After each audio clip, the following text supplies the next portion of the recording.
Hi.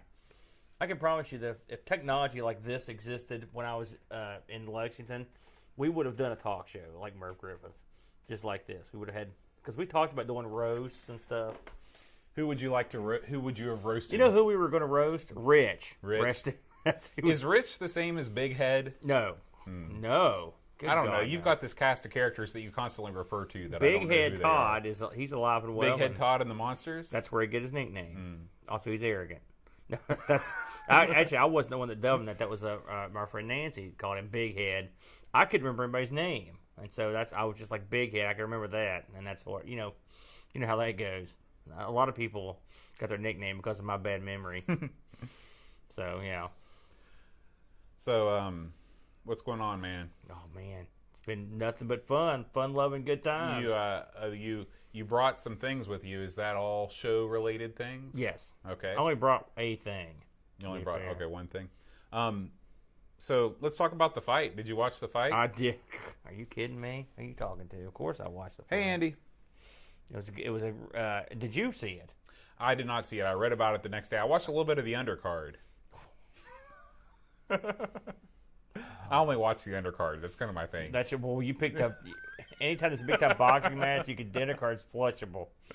No, it was an excellent affair, given the participants. Conor did not embarrass himself. He did better than most people thought he would. In fact, almost everyone. Floyd had an excellent strategy. It worked to perfection. A younger Floyd would have done better and got hit less, but Floyd is now 40. He's time to retire. His skills have diminished. And I read a lot about the fight, and there were many pundits that said that McGregor would not land one punch. Yes, Sugar Shane Mosley said that. Yeah, in fact, he said the better match would be Floyd Sr. against Conor. Would have been a better match. It was just very insulting. But Conor actually landed some of the better shots Floyd's taken in years, including a very nice uppercut, some body shots. The ref stepped in after Conor hit some very good, done some body work that looked like it had hurt Floyd.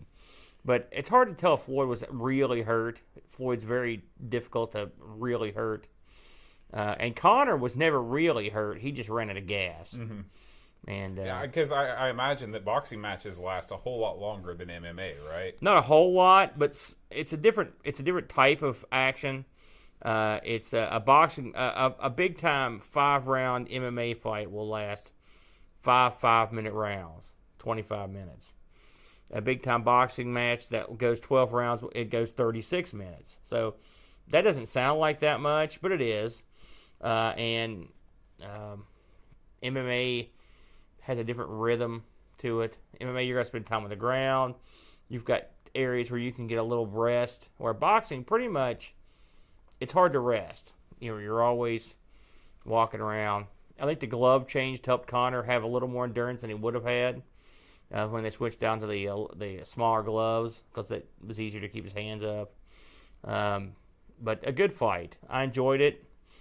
It was spirited. The press conference was good. I think it's one of those rare times where everyone, unless you bet on Conor, and if you did, you deserve to lose your money. But, I mean, the fans got a good fight. Floyd had a good final victory. He hit the big magical number of 50-0. And he's set now. I mean, he was probably set beforehand. Yeah. But he had a good fight to make up for the horrible and boring Pacquiao fight that was from the last fight he had, which people hated.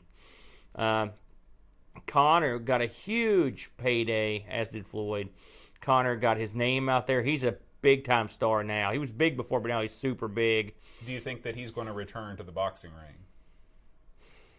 ring? If the money's there, he will be back. Do you think that this has encouraged other MMA fighters to explore boxing as a way to get paid? Well, a lot of MMA guys boxed, and men and women. Holly Holm, the women's former champion, the girl that knocked out Ronda Rousey, she was a former pro boxer of much renown. She was a very good boxer. So it's not totally uncommon for martial artists to be boxers and go back and forth. But obviously this was a different story because it was Floyd Mayweather and Conor. I don't see where this is going to ensure anyone a big payday. There aren't too many stars of Conor's magnitude in MMA right now. I mean, I'm trying to think if there's anyone that could come close. I guess if Brock Lesnar decided to box or something like that, which isn't going to happen. He's not really built for it, is he? He was a collegiate All-American wrestler. Right. So that would be, he has no background. At least Conor was an amateur boxer. I've heard just some speculation that there could be some kind of super fight, and this would be ludicrous, between Conor and Brock, which would be you're talking 100 pounds of difference. I'm not exaggerating. So I don't. Oh yeah, Brock's a big guy. I don't see how that could ever be sanctioned. But theoretically, this shouldn't have been sanctioned because you had arguably the best boxer of all time fighting a guy who's never had a professional bout. I mean, if you think about it, that's ludicrous. Right. It's like Rocky in reverse or something. In Rocky's based on a real fight, and even Chuck Wepner was not a guy who never fought. He did a ton of fights when he ended up fighting the champ, Muhammad Ali. So it's not even, there is no precedent for this. It's completely insane. But it turned out okay. Vegas didn't lose their shirts.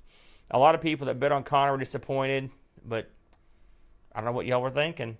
There's no way he could have won. Even in the scorecards, they gave him zero chance because he won the first 3 rounds handily, and 2 of the 3 scorecards had Floyd win 2 of the first 3 rounds, which is inconceivable. Right. So what that tells me is the judges were going to make darn sure that if this went the distance, which it could have, that there was no conceivable way that Floyd could lose. Now, how many rounds did it go? They finished in the 10th, so it went 10. And how many rounds could it have gone? 12. Okay. Yeah, 12. They don't do 15 rounders much anymore. Those are pretty much longer. You're not a big boxing guy. No, I mean I'm interested in it from an outsider's perspective, but I've tried to watch it and I don't understand the science behind it. It just looks like 2 guys wailing on each other. And there is quite a bit of science, yeah. And the Swede science. Right, in fact. right. And I used to be a very big boxing fan. I have not been a boxing fan. I mean, an active boxing fan. It's not like baseball. It's just. What killed it for you with boxing? Was it just the move to pay-per-view for everything? Well, I used to work at the track, so I saw all the boxing shows. They used to broadcast them. I didn't know that. You worked at the dog track? That's right. I worked in a print shop there. And before that, of course, I grew up. People of my generation, I hate to say it, but we all watched boxing because all the fights were on TV. I saw all the Muhammad Ali fights. I saw Joe Frazier's fights. I saw George Foreman's. I saw Mike Tyson's early fights. I saw, Buster Douglas. I saw that fight when they showed it over here. I saw a lot of and all the middleweight fights that were real popular. Thomas Hitman's Hearns, one of my favorite fighters, and Marvin Hagler, Sugar Ray. So when you're a kid my age, if you're watching Wild World of Sports every week, Howard Cosell would be bringing you fights every couple of weeks. So it was easy for me to be a fan. Just like baseball, I grew up watching Cubs and Reds baseball every week, and the Braves. But what did it for me for boxing was just the sport changed for the worse. Alphabet soup, world title picture, too many champs, crooked fights did it. They were. Are the titles kind of like belts in wrestling? How there's just a million of them? There's way more in actual boxing than there is in wrestling. I mean, for God's sakes, the WBC made up a belt for this last fight, the money belt. Well, it's just like Ted DiBiase. Yeah. Wrestling has way less belts than it. Really, I'll tell you what really put the nail in the coffin of boxing was MMA, because MMA was everything I liked about boxing, except more. There was more, and it so absolutely that hastened it. I didn't like the champs that were around at the time. I love Muhammad Ali. I love Joe Frazier. Tyson was a creep. He was a heck of a puncher, but he was a creep. I never thought. I thought Holyfield was okay, but I never really got into the champs. I didn't get into the lighter weight classes because when you were a kid my age, you grow up watching the heavyweights. Right. And so it took a long time to get out of that sort of mentality. Is lightweight boxing like wrestling, where the lighter classes are a little bit more No. acrobatic? That would be awesome. They're doing flips. No, it's not like that. So MMA was like wrestling that was real to me, and that's basically what it is. Sure. And so yeah. But every Sunday I was watching boxing, Evel Knievel, or the Globetrotters. That was pretty much what was on, and I loved all of it. It would be, I wonder how much of that stuff. It would be great just to have like a box set of all those classic '70s Wild World of Sports, presentations, because they were like the Evel Knievel stuff. Were those like half-hour specials, hour specials? I mean, surely they weren't like the length of a. Nothing was live, hardly. Wild World of Sports showed a lot of stuff you wouldn't care about. Like, for example, some weeks they would show like Tahitian cliff diving. You might be into that, you might not. And then some weeks it'd be like car racing. A lot of times it'd be like skiing. So if you're into skiing, if you're not, I remember a couple times they did arm wrestling. Every once in a while they'd show like a demolition derby. Okay. I was always into that. So it's kind of cool. It's like you don't know what you're going to get when you tune in. You're right. But then sometimes they'd show some real oddball stuff that you didn't care about. If you're not into, say, tennis or golf or badminton or something, you're going to be boring. Yeah. So when a boxing show was going on, you're like, oh boy, it's going to be good stuff today. So, yeah, I missed that show. That was a good show back from back in the day. Yeah, I don't remember it being on at all. Maybe when I was real little, but by the time I was old enough to know what was going on, ESPN was sort of the worldwide leader, as they say. Yeah, they're the leader of something. Losing money, so they're the leader of now. So what have you been up to? Well, I played in a charity orchestra this past weekend. And what was the show? It was called Orchestra of the Hills, and it's I love it. A collection of professional and amateur musicians. So it was a lot of symphonic players, a lot of college professors, and a lot of band directors, with a sprinkling of your normal folk. And we played a benefit concert for babies born with opioid addiction. So it's a thing that should never happen, but happens far too often in our state. Yes, it's very heartbreaking. For those of you that don't know, West Virginia has the highest drug overdose rate in the country of all 50 states, and it keeps going up. Yeah, and we're 10 times the national average for babies born addicted to these drugs, and so it's a very worthwhile cause, and I was so happy to be a part of it, because even though the cause is kind of a downer, the music was not. The music was really upbeat. It's supposed to be pointing towards a brighter future, hopefully. And the music was a lot of fun to play. I played with a lot of people that were way better than I am, and that's always a treat. And I got to involve my trombone student Ryan. I give him private lessons, and he got to play too, and that was a big deal for him because he'd never played with a string section before. In Putnam County, we don't have any kind of a string program in our schools, so that was neat for him. It's Huntington's got a real bad problem with that. It's one string of the sections. No, with the babies being born addicted to the opioids. It's just that's been a real calamity to a state that's already been riddled with calamity. It's been brutal. So that's definitely a good cause. That's a bummer. I hate to think about it. It's upsetting. Oh yeah, they showed a video after the intermission, and you almost couldn't watch because it were these babies that were they're inconsolable because you can't cuddle them or they don't want anything to do with that. It's a really. I never sad. thought I'd see this state go down that road. It's a real strange thing, but I guess it is what it is. So. Yeah. So let's switch gears to the draft. Right. We had our fantasy draft. This was the same day. I missed the draft because of the concert. So have you looked at your team? I have. And what do you think? I'm very happy with my team. Really? Yeah. Did you? How did it go? Did you just sort of pick from my list who you thought would be the best? They pretty much went from your positions that you wanted. We had some technical issues that caused us no end of trouble. and we ended up getting drafted, and it was a 4.5-hour draft. Now, for those people that don't know what fantasy sports are, because I'm sure that a lot of people, fantasy sports might not be as big overseas as they are here. Could you give us a rundown of what that means? Fantasy football is alive and well overseas, and in the truest form, soccer. So I know that happens. It's pretty simple. You pick a stable of players, a team of players, and then the players are given points at the end of a game based on what they did in the game with certain criteria, and then you add up the points, and whoever got the most points in that game, you or your opponent wins the game, and you have a league and you advance just like you would in any other sport. I really haven't looked at my team that much since we did it.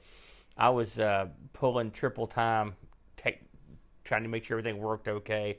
It was the first event held at the I don't know what we're going to call that, the arcade over my house. Amigos Studios East? Yeah. I've heard 3 different names.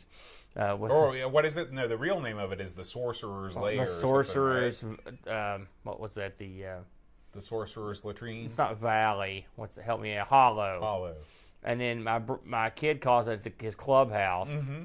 And I've called it all those things, plus the outbuilding. Oh, yeah. You can call it. But it has many names. But we held the draft in there. We had we had the blue ball microphone set up to talk to my friend down in Texas, who is in Houston of all places, and it's a bad place to be. Water coming up to his driveway, and they're not even halfway done. Wow. He is nervous. He doesn't come across as nervous, but that town's getting hammered. Yeah. And thoughts of those guys. But he drafted live for the most part, and it went pretty well. I think everybody had a good time, and we'll see how it goes this season. This will be your first year. I've never played a fantasy sport before. I didn't know you were really into football that much. I do. I like football because the season is short, so it keeps my interest. Aren't you are you a Redskins fan? I am a Redskins fan. Eep is a Patriots fan. Eep likes Tom Brady. That's what it is. Yeah. She likes Gronk. She was ecstatic. How did you become a Redskins fan? Have we talked about this before? My first teaching job was in Maryland, in PG County, right next to the border. And I started, I had these long commutes on the Beltway, so I started listening to sports talk radio. Oh, man. And all those shows were about the Redskins, so I was might as well get involved with this. And it's I wish I could say it had a lot of ups and downs, but it's pretty much just been downs. I know how you feel. But so it'll be fun. It'll make the way you watch a game different. Right. I can tell you that. I'm glad that I don't have a whole lot of Redskins on my team. In fact, I don't know that I have any, because I could see how it would maybe influence the way that I watch Redskin games. I picked up a ton of Cowboys, and I always regret doing it. But in fact, my first pick was Cowboy. I picked a bunch of guys. Yeah, you've got Dak Prescott, right? I do, as my second quarterback. I've got a bunch of Cowboys, and I just said, honestly, the amount of prep work I did was none. I mean, I'm not lying. I did zero prep work, and when they said, "Okay, it's your turn to pick," I had no idea. I haven't watched any preseason games. Right. I've just been busy. You can't tell from any of that stuff. I've been awful. I usually do some prep work, but I've been busy, and that working in that building every night last week till 1 and 2 in the morning. Get stuff, trying to get everything at least usable. I wanted to get it to the point where I could not have to worry about it. Sure. So I feel like now we can go in there and fix flippers and stuff like that, not to think much about it. But so I'm glad to get it all over with. Now that does remind me, I think it's this weekend. They're having, and I should probably mention this in the main show. I think the Power Up events this weekend, isn't it, or is it next weekend? Bo, do you remember? In Huntington. Do you remember what I'm talking about? It's funny because the Power Up they've posted several times on Facebook, but nothing to do with the actual event. Let me look it up and see exactly what it's at, because we should probably mention that. Oh, it's a local gaming event, and now have you been up to this thing? I have not. September 2nd, so it's the week. It's this weekend. Yeah. So if you're in the Huntington area, Huntington, West Virginia, we got some people that are now, so we can say this and not feel like idiots. The Power Up Retro Video Game Convention is at Huntington. Big Sandy Superstore Arena, aka the Huntington Civic Center, at 11 a.m. and I'm going to get to go this year and probably go without anyone with me, so I can actually look around a little bit. This isn't as cool an event as Korg's, and for me, this has got it's a different crowd. Right. But it should be fun. Fingers crossed. I'm going to try to look for some wacky stuff. You know? Yeah. You never know what you're going to find. Well, at a place like that. I think that it's time to end the pre-show and kick this thing off. You ready? Yeah, let's do it. All right.